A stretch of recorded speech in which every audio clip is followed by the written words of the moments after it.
kayo. Ako na po mag-aantay kay Jason. Sige na po.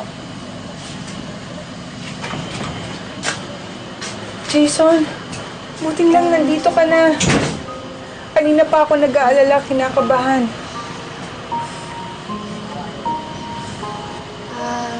Nanay Helen, uwi na po ako Salamat, Hana. Sige po. Ano sandali? Hatid na kita. Ay, hindi. Okay na. Kaya ko umuwi mag-isa. Salamat sa pag-aalaga kay nanay, ha? Pero ayokong abusuhin yung pagmamagandang loob mo. Lalo na ngayon na hiwalay na tayo. Hana. Hindi naman ako naghihintay ng kapalit. I'm doing this because I want to. Importante rin sa akin si Nanay Helen kaya ginagawa ko to.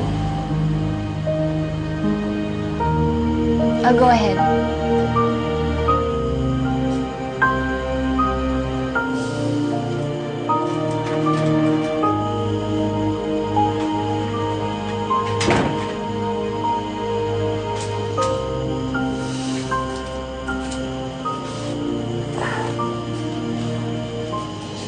Kamusta ka?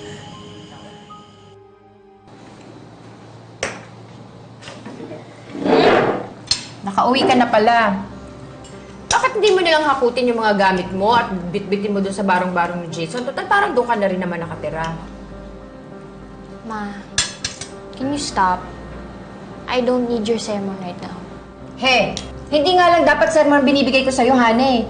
Kung pwede lang kitang bugahan ng apoy, ginawa ko na.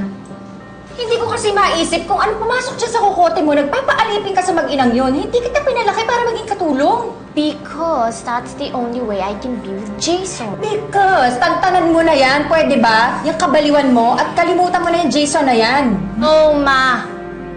I'll do everything to get him back. O ano, walk-outan mo na naman ako! Hana! Ako talaga, iritang-irita na ako sa'yo, Hana, ha? Hello, attorney. Are you free today to discuss the annulment of my daughter? Yes, again! May reklamo? Wala pong ibang may kagagawan nun kundi ang asawa ko na si Roman Aguirre. Hulog ng langit talaga to si Clara sa atin. Kaya bibili kita ng regalo, mamahaling regalo. Pwede ba? She didn't do that for you. She did it for herself. Wala akong pakialam kung kanino man inalay ang video na yan. Ang importante, nakinabang tayo. I'm sure, nagkaagulo si Moises ngayon. I wonder kung anong paglilinis na naman kayang gagawin nila dyan. Tanggapin na lang nila na tapos na yung maliligayang araw nila. Bagsak na ang mga Aguirre.